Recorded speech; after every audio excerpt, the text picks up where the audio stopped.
Hi, I'm Kokiwoki, welcome to Gogi's channel, and today we're going to be talking about the stack, including the basics and later on with the more complex interactions.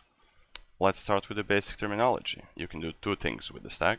You can add stuff to the stack, you can remove stuff from the stack, which would happen in two ways. You can resolve the effects and the effect would take place, or the effect can fizzle, which is a term used for something when the effect is prevented because of a certain reason, either the requirements are not met, or maybe something else, like somebody denied your spell. There are three types of effects. You have spells, skills, and what would probably be called abilities, which are technically effects from any unit or champion that doesn't have the skill tag.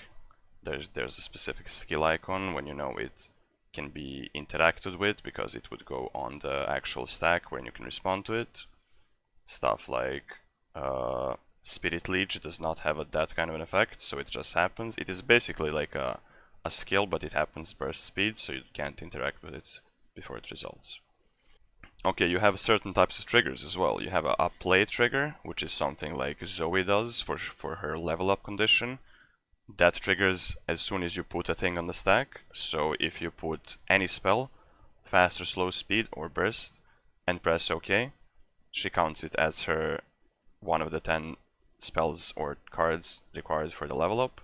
Whereas something like Lee Sin would have a cast number of spells cast, and that is checked upon the resolution of the spell, which would happen after the spell is being resolved, aka removed from the stack, and the effect is about to happen. Fizzling does not count as casting the spell. There's also a special kind of a trigger that is related only to units, which happens when a unit is summoned to the battlefield and then another effect is happening because of it. A house spider is one of the examples. When you summon a house spider, you summon a 1/1 spider with it, which is included in the effect of the card. The other option is outside effects that can trigger from summoning a unit, something like Roiling Sands. It would trigger its effects once something else is summoned, in its case another unit on the opposing side of the battlefield. Okay, so the most basic interaction and the first rule you should learn about the stack is the last spell or effect that enters the stack is the first one that is going to happen or resolve. In our case, we have a unit called Bright Steel Protector. The enemy has a unit called Cursed Keeper. The enemy is going to use a spell called Glimpse to sacrifice their Cursed Keeper, resulting in them drawing 2 cards. After they put the spell in the stack, we have priority and we can take actions. We're going to use a spell called Single Combat to interrupt the opponent's spell, because our Bright Steel Protector is going to strike and kill the Cursed Keeper. So our spell is going to happen first because it was put on the stack last, and when our spell resolves, we can go back to the term we learned earlier called fizzling. The glimpse is not resolving because it no longer has a unit to sacrifice, and the opponent will not draw 2 cards. So for our second example, we're going to use a situation with units that summon another unit along with it. For our example, we're going to use a card called Raid Caller.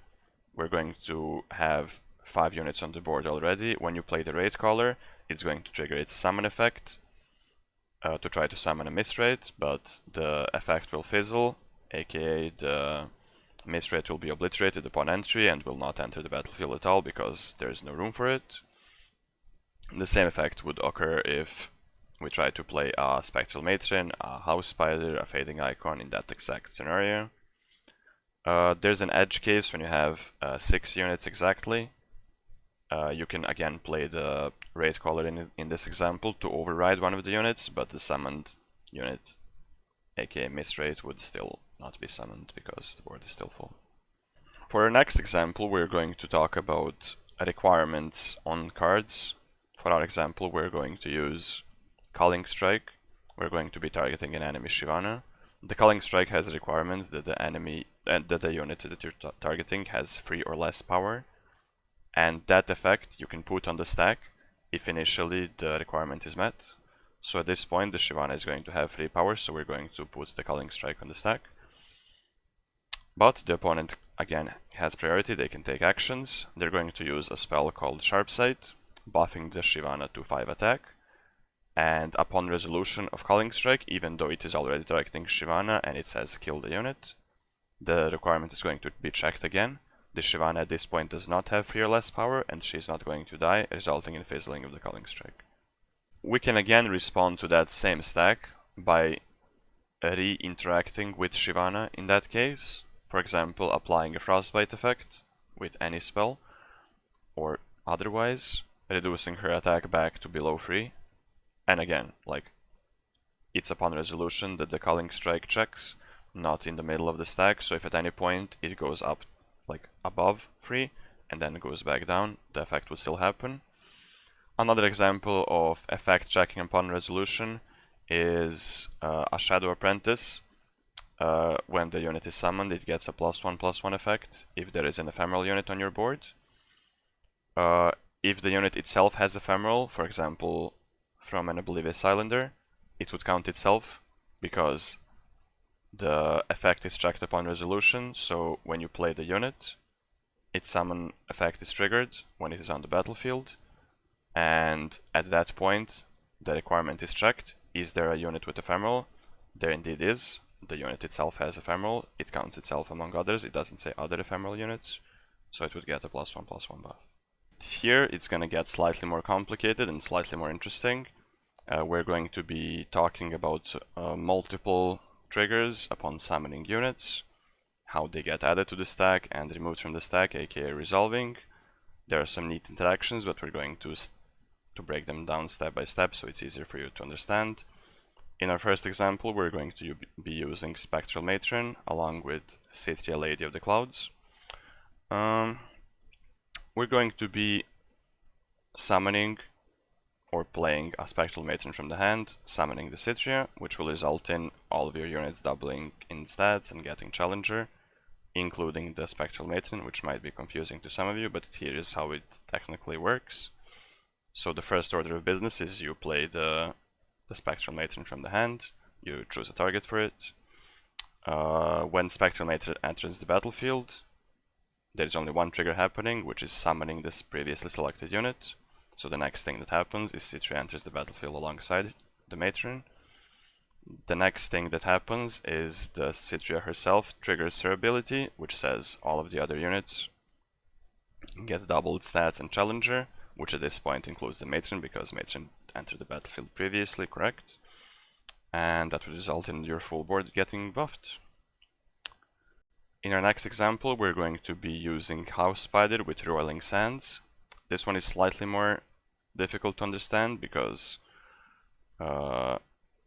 there's like multiple triggers for the Roiling Sands card. So the opponent has a Roiling Sands, you play a House Spider. When you play the House Spider, two triggers happen.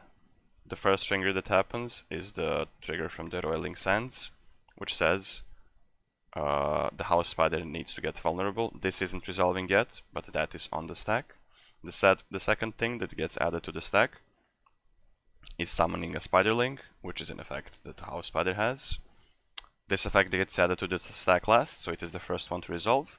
When that effect resolves, we suddenly have another unit entering the battlefield, a 1/1 Spider. When that one enters the battlefield, something new happens. We have a trigger because the Roiling Sands in the opposing side of the battlefield is still present. It will trigger again on the smaller Spider. So currently on the stack we have Roiling Sands targeting the House Spider and Roiling Sands targeting the small Spider. The effect that targets the small Spider or the Spiderling has been added last, so that is the first one to resolve, which would result in the Roiling Sands landmark being obliterated and giving the Spiderling vulnerable. And when the second effect is supposed to happen, it can again be resolved or fizzled.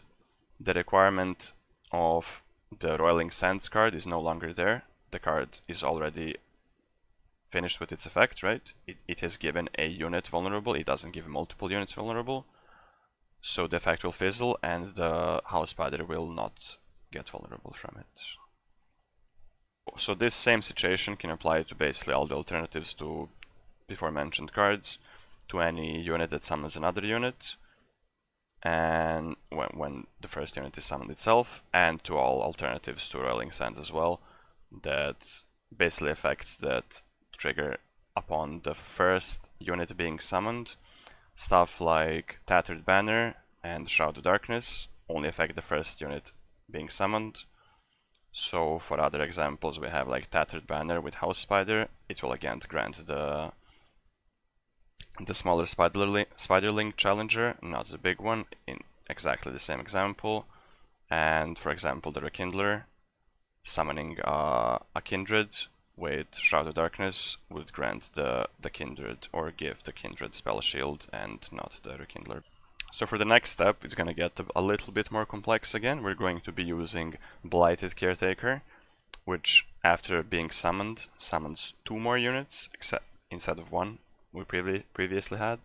It would interact with previously mentioned cards like Roiling Sands, for example, in a specific way, because so basically when it's summoned, the effects from Roiling Sands would again go on stack, targeting it, and then the trigger summoning 2 saplings would get triggered, both of them would get summoned, and then the Roiling Sands trigger would be reapplied to the saplings.